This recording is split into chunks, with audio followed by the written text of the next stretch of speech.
नमस्कार दोस्तों, संभव क्लासेज में एक बार फिर आपका स्वागत है। मैं आज आपके लिए एक महत्वपूर्ण टॉपिक की जो पॉलिटिकल साइंस में अक्सर इससे संबंधित सवाल देखने को मिलता है, एक ऐसा टॉपिक लाया हूं जिससे आप पीछे के कोई भी एग्जाम उठा के देखोगे तो उसमें से एक सवाल, दो सवाल देखने को मिलता है और लगभग बड़े कंफ्यूजन करने वाले सवाल होते हैं। आज मैं बात कर रहा हूं जो राष्ट्रीय आपातकाल या भारतीय संविधान के जो आपातकालीन उपबंध है उनमें जो आर्टिकल 352 है, आर्टिकल 352, 56 और 60 काफी पॉपुलर है, उनके बारे में हम पढ़ते हैं। लेकिन आज मैं बात करूंगा आर्टिकल 352 जो राष्ट्रीय आपातकाल है उसकी ए टू जेड गणित की। ए टू जेड गणित का मतलब ये है कि आजकल सीधा ये सवाल की अपेक्षा नहीं कर सकते हम। यदि एक अच्छे स्टैंडर्ड का एग्जाम दे रहे हो तो ये सीधा नहीं पूछा जा सकता कि राष्ट्रीय आपातकाल कौन से आर्टिकल में, ये गए जमाने। अब आर्टिकल 352 के अंदर से सवाल पूछे जाते हैं और वहां बड़ा कंफ्यूजन होता है। किताबों को भी आप जब भी पढ़ते हो तो किताबों में भी बड़ा कंफ्यूजन मिलता है, समझ में नहीं आता, बड़ा घोलमेल मिलता है इसमें। तो आज मैं कोशिश करूंगा कि वो जो कंफ्यूजन है हमारा एकदम क्लियर हो, हमें 352 आर्टिकल जो 352 है उसकी ए टू जेड गणित अपने को पता हो। बस कोशिश अपने को करनी पड़ेगी, आधे घंटे मेरे साथ जुड़ना पड़ेगा और आधे घंटे में मैं यदि आपका एक अंक दिलवा रहा हूं और वो एक अंक भी दूसरों से प्लस करके, क्योंकि ये ज्यादातर सवाल है वो नहीं कर पाते हैं लोग, तो ये आपके लिए प्लस का पॉइंट होने वाला है। इसलिए एक एक शब्द को, यहां देखो संविधान की भाषा है, वो एक एक शब्द काफी महत्वपूर्ण होता है, एक एक अक्षर काफी महत्वपूर्ण होता है। इसलिए इस वीडियो को बड़े ध्यान से और अंत तक देखना पड़ेगा। ये नहीं है कि इसको स्किप करके या स्पीड से देख सकते हो, नहीं देख सकते। तो आज बात करेंगे 352 की। मैं हूं जी.आर. चौधरी और मेरे साथ आप पढ़ोगे पॉलिटिकल साइंस का महत्वपूर्ण टॉपिक। फटाफट हम स्टार्ट कर लेते हैं। मैं रिमोट ले लेता हूं और स्टार्ट करते हैं। इसका शुरुआत करते हैं। राष्ट्रीय आपातकाल 352 में क्या है, कौन कौन सी बातें हैं, ध्यान से सुनना एक एक बात को, एक एक बात का स्क्रीनशॉट लेके आप समझने की कोशिश करना। हम बात कर रहे हैं अनुच्छेद 352 की। काफी महत्वपूर्ण आपकी क्लास रहने वाली है, इसलिए मजे से इसको पढ़ना है। अनुच्छेद 352 जैसा कि 44वें संविधान संशोधन, यहां ध्यान से देखना है कि शब्द की मैंने बात करा, 44वें संविधान संशोधन जो 1978 में हुआ था, उसके बाद में अनुच्छेद 352 में क्या है, ये कहा गया है कि यदि राष्ट्रपति को इस बात का समाधान हो जाए, राष्ट्रपति को ये लगे, समाधान का मतलब है राष्ट्रपति को ये बात लगे कि राष्ट्र के सामने कोई गंभीर आपात स्थिति विद्यमान है, जिसमें आपात स्थिति में किन किन को माना है, युद्ध को, बाह्य आक्रमण को और सशस्त्र विद्रोह को। ध्यान से देखना, सशस्त्र विद्रोह को, तीन कारण इसमें बताया है, युद्ध हो, बाह्य आक्रमण हो या होने वाला हो। देखो दोनों चीजें, बाह्य आक्रमण हुआ नहीं हो लेकिन संभावना है तो भी 352 का प्रयोग किया जाए, या देश के अंदर जो सशस्त्र विद्रोह है, यह सशस्त्र विद्रोह 44वें संविधान संशोधन के बाद में जोड़ा गया। क्योंकि आप सबको पता है कि 1975 का जो आंतरिक आपातकाल था उससे पहले यह सशस्त्र विद्रोह नहीं था, लेकिन इंदिरा गांधी ने वो आपातकाल लगाया था और उसको लोगों ने सही नहीं माना, काफी विवादास्पद रहा।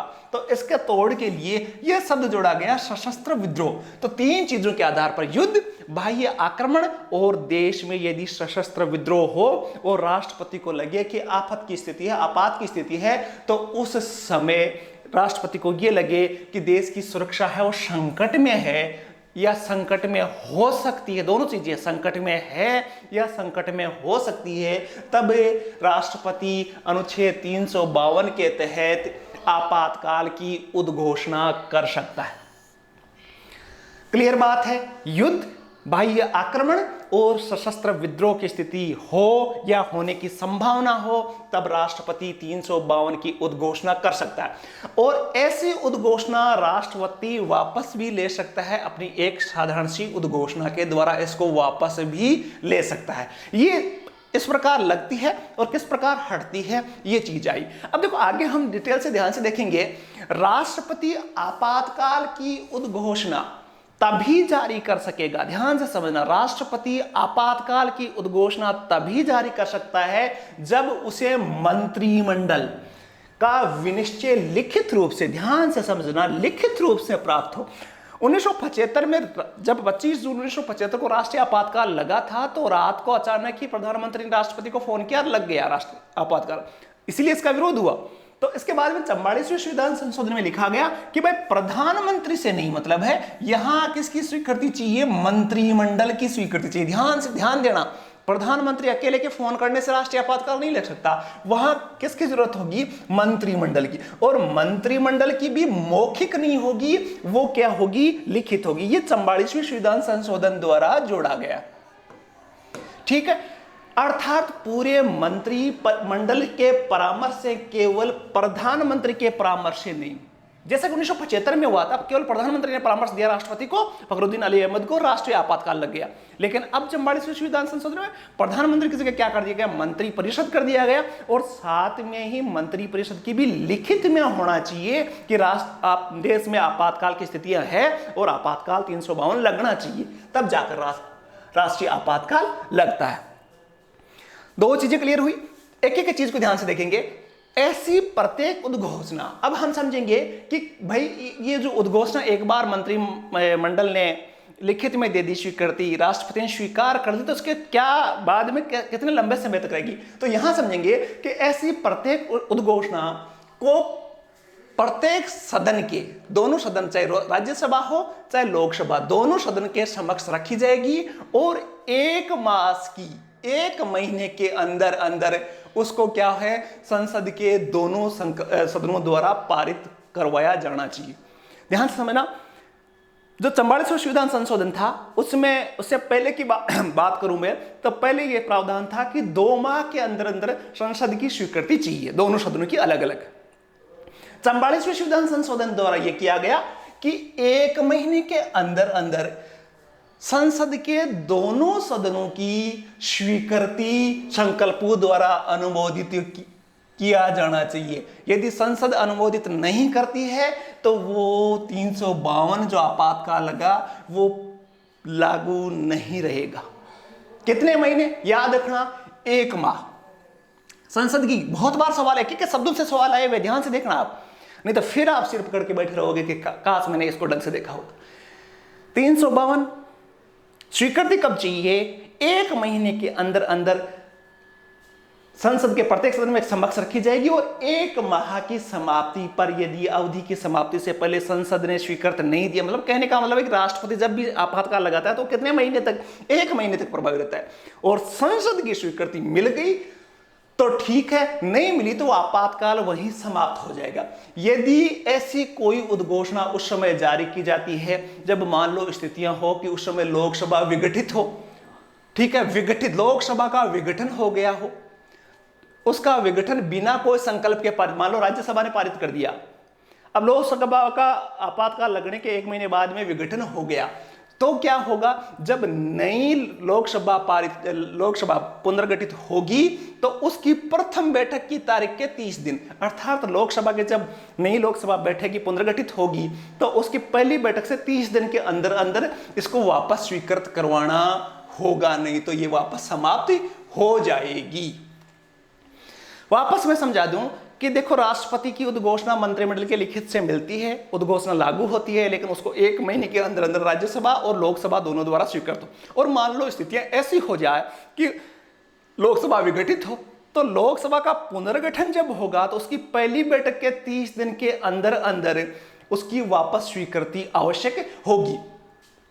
उद्घोषणा का अनुमोदन करने वाला, अब उद्घोषणा की बात कर दी भाई, अनुमोदन करवाना तो कैसे करवाना है, वो करवाना है सदस्यों के बहुमत और उपस्थित एवं मत देने वाले सदस्यों का 2/3। भाई उपस्थित सदस्यों का तो बहुमत है, ठीक है, संसद का पूरा टोटल का बहुमत, और जो उपस्थित या वोटिंग जो करते हैं उनका 2/3 बहुमत। काफी हार्ड होता है ये उसकी स्वीकृति के लिए।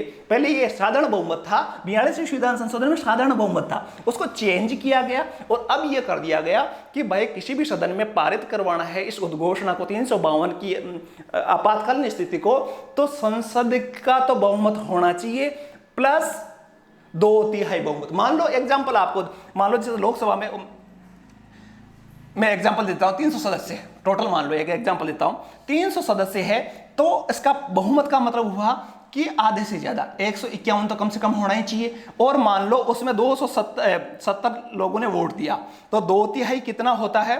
270 नहीं, हाँ 270 मान लेते हैं, 2/3 180 हुआ, 2/3। तो 180 यदि 300 सदस्य है तो 180 सदस्यों की परमिशन आवश्यक है, तब वो संकल्प पारित माना जाएगा। और यदि इससे कम वोटिंग मिलती है तो आपातकाल अपने आप क्या हो जाएगा? निरस्त हो जाएगा। ठीक है, ध्यान से समझना। अब आगे हम बढ़ते हैं। और क्या स्थिति है? संसद द्वारा एक बार अनुमोदन हो गया, फिर क्या स्थिति रहेगी? यदि संसद ने अनुमोदन कर दिया, 2/3 बहुमत पर प्लस सदन का बहुमत प्लस वोटिंग वालों का 2/3 बहुमत से पारित कर दिया, तो ये क्या है? 6 माह की अवधि के लिए लागू रहेगी। ठीक है, 6 माह तक रहेगी एक बार में, और उसके बाद में बढ़ाना तो फिर वापस उसको स्वीकृति की आवश्यकता। 6 माह की अवधि से अधिक जारी रखने के लिए प्रत्येक 6 माह पर अनुमोदन की आवश्यकता होगी। देखो, सबसे पहली स्थिति आई कि राष्ट्रपति आपातकाल की उद्घोषणा कब कर सकता है? जब मंत्रिमंडल की लिखित परमिशन हो, देश की स्थितियां ऐसी हो या ऐसे होने की संभावना हो, युद्ध, बाह्य आक्रमण, आंतरिक अशांति, सशस्त्र विद्रोह, आंतरिक अशांति की जगह सशस्त्र विद्रोह कर दिया, तो ये स्थितियां हो, लिखित में परमिशन हो, उसके बाद में संसद के दोनों सदनों द्वारा पारित होना चाहिए। दोनों सदनों में कैसा बहुमत? पहले साधारण था, अब 2/3 बहुमत मत देने वालों का प्लस सदन का बहुमत, तब जाके पारित होता है। कितने समय के लिए पारित होता है? 6 महीने के लिए पारित होता है। वो पहले 1 महीने में परमिशन चाहिए, अब 6 महीने के लिए। 6 महीने से ज्यादा बढ़ना है तो प्रत्येक 6 महीने में संसद की वैसी 2/3 वाली परमिशन चाहिए, तब जाके उसको आगे बढ़ाया जा सकता है। यदि इस प्रकार 6 माह की अवधि के दौरान आपातकाल की उद्घोषणा का अनुमोदन नहीं किया गया है, तो वो क्या है? अपने आप आपातकाल क्या हो जाता है? समाप्त हो जाता है।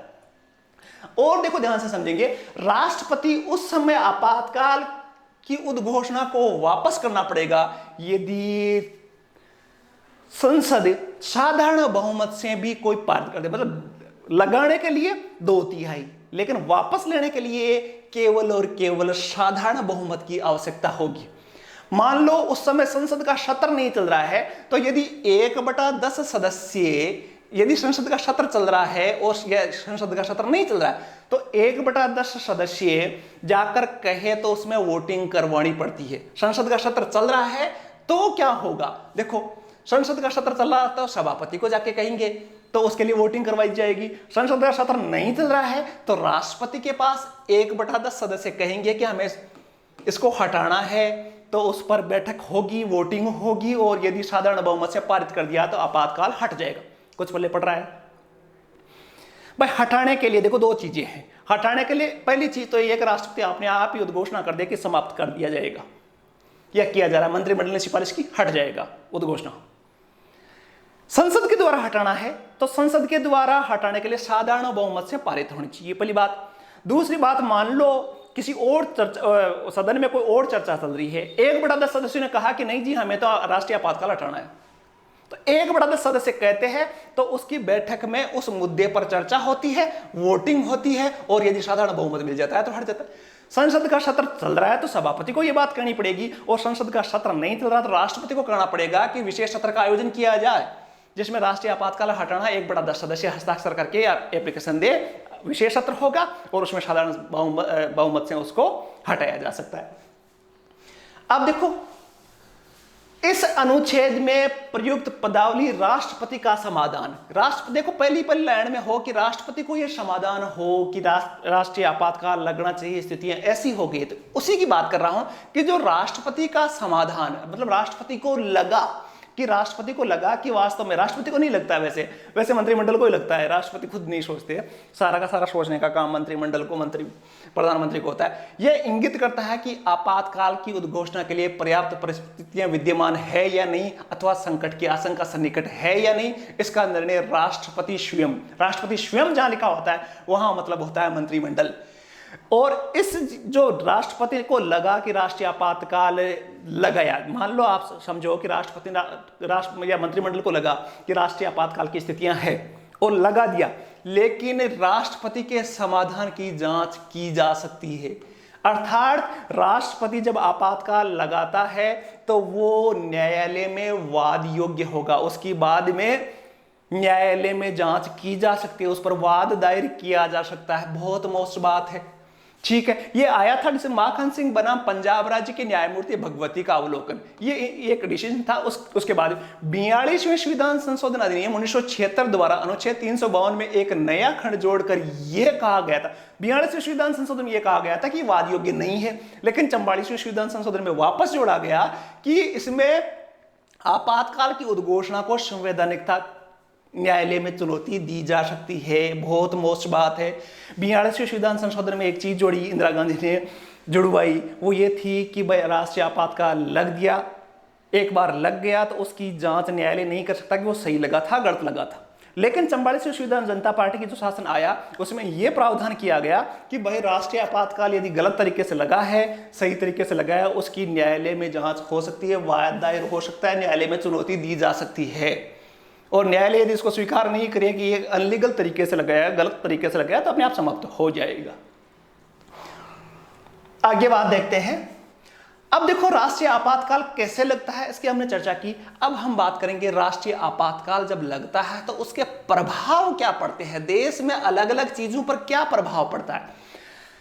पहला प्रभाव देखेंगे, ध्यान से देखना। पहला प्रभाव है कि संघ द्वारा राज्यों को निर्देश दिया जा सकता है। वैसे सामान्य समय में भी राज्यों को निर्देश दिया जा सकता है, लेकिन यदि राष्ट्रीय आपातकाल लगा हुआ है तो उस समय जो केंद्र सरकार है, यह भारतीय संविधान की एक विशेषता है कि आपातकालीन स्थितियों में भारत की जो संघात्मक व्यवस्था है, ध्यान से समझना, संघात्मक व्यवस्था है वो कैसे चेंज हो जाएगी, एकात्मकता में। अर्थात पूरे देश में सारे के सारे कानून बनाने का अधिकार किसके पास आ जाएगा, केंद्र सरकार के पास आ जाएगा। तो इसी का जिक्र इसमें किया गया है कि देखो आपातकाल उद्घोषणा का सर्वप्रथम प्रभाव यह होगा कि संघ की कार्यपालिका शक्ति राज्यों को इस बात के निर्देश देने तक विस्तृत हो जाती है कि वो अपनी कार्यपालिका शक्ति का किस रीति से प्रयोग करे। अर्थात केंद्र सरकार राज्य सरकार को निर्देश दे सकती है कि आपको यह करना है, आपको वो करना है। सामान्य समय में राज्य स्वतंत्र होते हैं, राज्य के जो राज्य के मामले जो होते हैं, देखो आपको सबको पता है संघ सूची, राज्य सूची, समवर्ती सूची। राज्य सूची के मामलों में काफी हद तक 99% स्वतंत्र होते हैं, लेकिन आपातकाल लग गया तो फिर आपको केंद्र की बात माननी पड़ेगी राज्यों को। आपातकाल की स्थिति में राज्यों की कार्यपालिका शक्ति केंद्रीय कार्यपालिका शक्ति के अधीन कार्य करेगी। पूरे राज्य की सरकारें किसके अधीन हो जाएगी, केंद्रीय कार्यपालिका के अधीन हो जाएगी। अनुच्छेद 353 याद रखना, अनुच्छेद ये 353, 358 और 359 काफी महत्वपूर्ण। 353, 358 और 359 ये तीनों आर्टिकल काफी मोस्ट है, इनमें से बहुत बार सवाल आए हुए। तो 353 ये कहता है कि जब भी 352 लगा हुआ हो तो उसमें राज्य की कार्यपालिका की शक्तियां किसके पास चली जाएगी, किसके अधीन चली जाएगी, केंद्रीय कार्यपालिका के अधीन चली जाएगी। अनुच्छेद 353 के में एक नया पार्ट जोड़ा गया जिसमें संसद को यह शक्ति दी गई है कि वह किसी ऐसे राज्य पर भी आपातकालीन प्रावधान लागू कर सकती है जो उस राज्य से भिन्न हो जहां आपातकाल लागू नहीं। कहने का मतलब है कि आप सबको पता है कि राष्ट्रीय आपातकाल जो 352 लगता है वो पूरे देश में भी लग सकता है, किसी भाग में भी लग सकता है, किसी राज्य में अलग से लग सकता है। लेकिन 353 ये कहता है कि यदि 352 लगा हुआ, मान लो जैसे किसी ए राज्य एक क्षेत्र में, भारत के एक क्षेत्र में 352 लगा हुआ है और बी में तो 352 लगा हुआ ही नहीं है, लेकिन 353 ये कहता है कि यदि केंद्र सरकार को लगे कि भाई यहां भी इसको लागू करना है तो 353 के तहत इसके लिए भी इस राज्य के लिए भी केंद्र कानून बना सकती है जहां आपातकाल लागू नहीं है। यही बात समझाई गई है। 353 के में ये कहा गया है कि एक नया अध्याय जोड़ा गया और शक्ति दी गई केंद्र सरकार को किसी ऐसे राज्य में भी आपात संबंधी कानून लागू कर सके जो उस राज्य से भिन्न हो जिसमें उद्घोषणा प्रवर्तन में है, यदि उस भाग की गतिविधियां भारत के किसी भाग की सुरक्षा को संकट में डाले। अर्थात कहने का मतलब ये है, सीधी कहानी ये है कि किसी क्षेत्र में यदि 352 लागू नहीं है लेकिन केंद्र सरकार को यह लगे कि इस क्षेत्र की वजह से राष्ट्र को संकट पैदा हो सकता है तो उस राज्य के लिए भी कानून बना सकती है। कौन? केंद्र सरकार। कौन से आर्टिकल में? 353 के। और 353 क्या कहता है कि राज्यों किसके अधीन होगी? केंद्रीय व्यवस्था कार्यपालिका के अधीन होगी। ये पहला प्रभाव पड़ेगा। दूसरा प्रभाव ध्यान से समझना, दूसरा संघ की राज्य सूची के विषय पर विधि बनाने का अधिकार। देखो,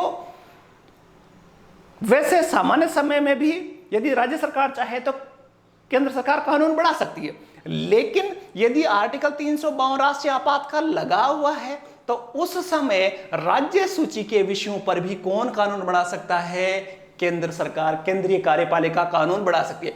आपातकाल की उद्घोषणा के परिवर्तन के समय संसद को राज्य सूची के किसी भी विषय पर कानून बनाने का अधिकार। आर्टिकल 250 याद रखना, आर्टिकल 250।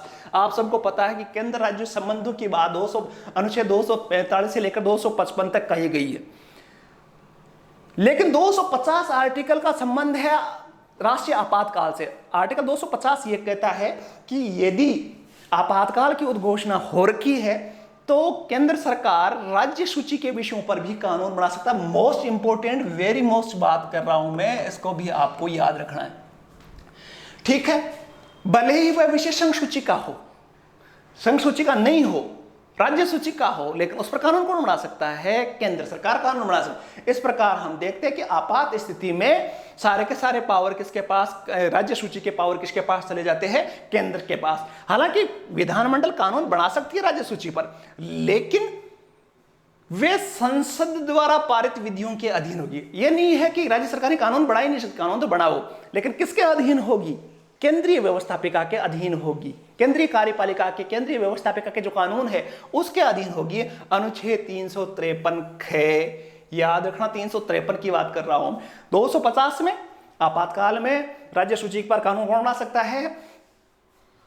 केंद्रीय व्यवस्थापिका कानून बना सकती है। और अनुच्छेद 353 ख कहता है कि विधानमंडल के पास पावर होंगे कानून बनाने के, लेकिन वो कानून क्या होंगे? केंद्रीय व्यवस्थापिका के अधीन होंगे। अगली बात कर लेते हैं भाई। अगली बात है वित्तीय संबंधों में परिवर्तन। वित्तीय संबंधों में परिवर्तन का मतलब है कि सारे के सारे पावर उसमें भी, वित्तीय मामलों में भी किसके पास चले जाएंगे? केंद्र के पास। मतलब एकात्मक। देखो इस यहां भी है, आपातकाल की उद्घोषणा परिवर्तन की अवधि में राष्ट्रपति आदेश द्वारा, जैसा कि राष्ट्रपति को उचित लगे, राष्ट्रपति का मतलब मंत्रिमंडल को उचित लगे, तो अनुच्छेद 268 से 269 तक के उपबंध केंद्र और राज्यों के वित्तीय संबंधों में परिवर्तन कर सकते हैं। किस राज्य को कितना पैसा देना, वित्तीय संबंध 268 से 79 तक है, उसमें बदलाव कर सकती है। कितने पैसे देने हैं, कितने नहीं देने, राष्ट्रपति डिसाइड करेगा, उस पर जोर जबरदस्ती नहीं है। आर्टिकल 352 ज्यादा मोस्ट नहीं है। लोकसभा की अवधि और विधानसभाओं की अवधि की चर्चा कर लूं कि राष्ट्रीय आपातकाल जब हो तो विधानसभा लोकसभा के कार्यकाल में कोई फर्क पड़ता है कि नहीं पड़ता है? तो ध्यान से देखना, जब आपातकाल की उद्घोषणा लागू हो तो संसद विधि द्वारा लोकसभा की अवधि को 1 वर्ष के लिए बढ़ा सकती है। कितने साल? मान लो 5 साल की लोकसभा की अवधि है तो उसको आपातकाल लगा हुआ है तो कितने साल किया जा सकता है? 6 साल। लेकिन यह अवधि एक बार में 1 वर्ष से अधिक नहीं बढ़ाई जा सकती, ठीक है? और आपातकाल की उद्घोषणा समाप्त हो जाने के 6 माह के बाद स्वयं ही समाप्त हो जाती है। एक बार में 1 वर्ष बढ़ा सकते हैं। वापस बढ़ाना है तो वापस उसके लिए अलग से होगा। तो इस प्रकार एक वर्ष के लिए बढ़ा सकते हैं, लेकिन आपातकाल जो ही समाप्त होगा 6 महीने के अंदर अंदर वापस चुनाव होंगे, उसका कार्यकाल नहीं बढ़ाया जाएगा। यहां मोस्ट चीजें, एक शब्द जो मैंने अलग कलर दे रखा है काफी मोस्ट है। अनुच्छेद 19 सबसे जो मोस्ट चीजें यहां देखना आप, बहुत मोस्ट चीज आने वाली है। आर्टिकल 19 में प्रदत्त मूल अधिकार। यहां अब हम चर्चा करेंगे कि वास्तव में 352 या राष्ट्रीय आपातकाल लगा हुआ है तो क्या व्यक्ति के मूल अधिकारों पर क्या प्रभाव पड़ता है, मूल अधिकार कैसे रहते हैं। तो यहां पहले अलग से बात करते हैं। अनुच्छेद 19, इसका संबंध सीधा सीधा अनुच्छेद 358 से। याद रखना, 300 जब 352 लागू होती है तो उसके साथ ही 358 लागू हो जाती है, अपने आप लागू हो जाती है। आर्टिकल 358 352 के साथ जुड़ा हुआ है। और इसके अनुसार जब आपातकाल की उद्घोषणा हो तो अनुच्छेद 19 कि किसी बात से राज्य को कोई ऐसी विधि बनाने की अथवा कार्यपालिका को कोई ऐसी कार्यवाही करने की शक्ति अनुच्छेद 13 के उपबंधों के अधीन नहीं होगी। कहने का मतलब सीधी सी गणित है कि आर्टिकल 13 कहता है कि राज्य सरकार, केंद्र, कोई भी राज्य हो, केंद्र हो तो वो मूल अधिकारों का उल्लंघन करने वाला कानून नहीं बना सकते। लेकिन 358 ये कहता है कि जब राष्ट्रीय आपातकाल लागू हो तो ये अनुच्छेद 13 की जो बात है वो अपने आप क्या हो जाएगी, कैंसिल हो जाएगी। अर्थात जिसके अनुसार राज्य कोई भी ऐसा कानून, आर्टिकल 13 में बता दूं मैं आपको, अनुच्छेद 13 कह रहा है कि राज्य की विधायिका शक्ति पर अंकुश लगाता है, जिसके अनुसार कोई भी ऐसा कानून नहीं बनाया जा सकता जो मूल अधिकारों को कम करता हो या छीनता हो। आर्टिकल 13 ये कहता है कि राज्य कोई भी ऐसा कानून नहीं बना सकता जो मूल अधिकारों को कम करता हो, छीनता हो। सामान्य समय की बात है। लेकिन 352 लगा हुआ है तो आर्टिकल 313 वाली ये बात है वो क्या हो जाती है, निष्प्रभावी हो जाती है। इस स्थिति में अनुच्छेद 19 में प्रदत्त अधिकारों को केवल निलंबन ही होता है कि बिल्कुल समाप्त। जब भी 352 लगता है 358 अपने आप लगता है, और आर्टिकल 19 के जो भी स्वतंत्रताएं हैं, वो 6 स्वतंत्रताएं जो दे रखी है वो अपने आप निलंबित हो जाएगी, समाप्त नहीं होगी, निलंबित हो जाएगी। निलंबित का कहने का मतलब ये है कि जब तक आर्टिकल 352 रहेगा, राष्ट्र में आपातकाल रहेगा, तब तक वो स्वतंत्रताएं समाप्त रहेगी, निलंबित रहेगी, और जो ही आपातकाल समाप्त होगा वापस अपने आप लागू हो जाएगी। ध्यान से समझना एक एक शब्द को। 352 आर्टिकल की वजह से आर्टिकल 358 प्रभावी होता है, और 58 ये कहता है कि इस स्थिति में अनुच्छेद 19 में प्रदत्त अधिकारों का केवल निलंबन होता है, वे बिल्कुल समाप्त नहीं हो जाते, और आपातकाल की उद्घोषणा के परिवर्तन में न रहने पर वो स्वतः ही पुनर्जीवित हो उठते हैं। किंतु आपातकाल के दौरान किए गए कृत्यों के विरुद्ध आपातकाल स्थिति की समाप्ति के बाद में कोई कार्रवाई नहीं की जा सकती। ध्यान से समझना, यहां मैं समझाने की कोशिश कर रहा हूं कि भाई 352 लगा, 352 के बाद में साथ में कौन सा लग गया, 358। 358 कहता है कि भाई 19 के अंतर्गत जो स्वतंत्रताएं हैं वो समाप्त की जाती है। समाप्त का मतलब निलंबित की जाती है, और निलंबित कब तक रहेगी, जब तक आपातकाल रहेगा। आपातकाल समाप्त हुआ, 19 की स्वतंत्रता अपने आप वापस मिल गई। लेकिन एक चीज और रखना है ध्यान कि जितने भी स्वतंत्रताएं सीमित की गई, जितने भी विवाद हुए आपातकाल के दौरान, उस आपातकाल के बाद में उस पर कोई वाद नहीं दायर किया जा सकता कि भाई साहब आपातकाल में मेरे साथ मुझे ये स्वतंत्रताएं नहीं मिली। ये है आर्टिकल 358, याद रखना। आर्टिकल 358 पढ़ा, और देखो अनुच्छेद 358 में एक और बात जोड़ी गई, वो ये जोड़ी गई कि भारत के किसी एक भाग में यदि आपातकाल लागू है तो 19 की जो स्वतंत्रताएं हैं, 19 जो निलंबित होगा, वो दूसरे क्षेत्र में जहां आपातकाल लागू नहीं है वहां की भी स्वतंत्रताएं समाप्त की जा सकती है यदि सुरक्षा को खतरे में महसूस करे, तो उन भागों में उत्पन्न होने वाली गतिविधियों से भारत के अन्य भागों में भी लागू होंगे। अर्थात ये 19 की, देखो ध्यान से समझना, 19 की जो स्वतंत्रता है वो आपातकालीन क्षेत्र पर भी लागू होगी और वहां भी लागू होगी जहां आपातकाल लागू नहीं है। 358 ये कहता है, ध्यान से एक एक शब्द को समझना। 358 वाली बात अलग है, उसमें केवल और केवल आर्टिकल 19 का पर प्रभाव पड़ता है। ध्यान रखना, 358, 19, और वो सब क्षेत्रों में जहां आपातकाल है वहां भी, जहां नहीं है वहां भी लागू होगा। कुछ पल्ले पड़ रहा है, देखते हैं, आगे बात करते हैं। 44वें संविधान संशोधन 1978 द्वारा अनुच्छेद 358 में दो महत्वपूर्ण बातें जोड़ी गई। जो महत्वपूर्ण क्या है, 44वें संविधान संशोधन में कहा गया कि युद्ध या बाह्य आक्रमण से देश को संकट के आधार पर ही आपातकाल की उद्घोषणा होने पर ही निलंबित किया जाएगा, आंतरिक अशांति या सशस्त्र विद्रोह के आधार पर नहीं। पहली चीज ये याद रखने के 44वें संविधान संशोधन में यह बात कहेगी कि आर्टिकल जो 358 है, अनुच्छेद 358 है, उसके अधीन जो स्वतंत्रताएं समाप्त होती है, आर्टिकल 19 के तहत जो अधिकार प्राप्त है वो कब समाप्त होंगे, जब केवल और केवल युद्ध और बाह्य आक्रमण हो। सशस्त्र विद्रोह के समय इसको समाप्ति नहीं किया जाएगा। क्लियर बात है, ये एक पैरा जोड़ा गया 44वें संविधान संशोधन 1978 द्वारा। दूसरी ये जोड़ा गया, इसमें ये जोड़कर स्पष्ट कर दिया गया कि खंड 1 के अधीन कोई किसी विधि या ऐसे अधीन किए गए किसी कार्यपालिका के कार्य पर लागू नहीं होगी जिसे इस बात का उल्लेख नहीं है। ऐसी विधि कार्यपालिका को कार्य आपातकाल की उद्घोषणा संबंधित है। इस प्रकार 44वें संविधान संशोधन के पश्चात अनुच्छेद 358 के अधीन केवल उन्हीं विधियों को न्यायालय में चुनौती दिए जाने से संरक्षण मिलेगा जो आपातकाल की उद्घोषणा से संबंधित है। दो छोटी सी बातें, ठीक हो, कोई मोस्ट बात नहीं है। अब बात करते हैं 359 की, 353 की बात की, 352 की बात की, 358 की बात की, 359 जो आर्टिकल है वो ये कहता है कि भाई जो मूल अधिकार में आर्टिकल 19 था वो 358 के तहत अपने आप लागू होता है, लेकिन 359 ये कहता है कि जो बाकी मूल अधिकारों के मामले में आपातकाल में क्या स्थिति रहने वाली है उसको ध्यान से समझना आप, बड़ा मोस्ट है।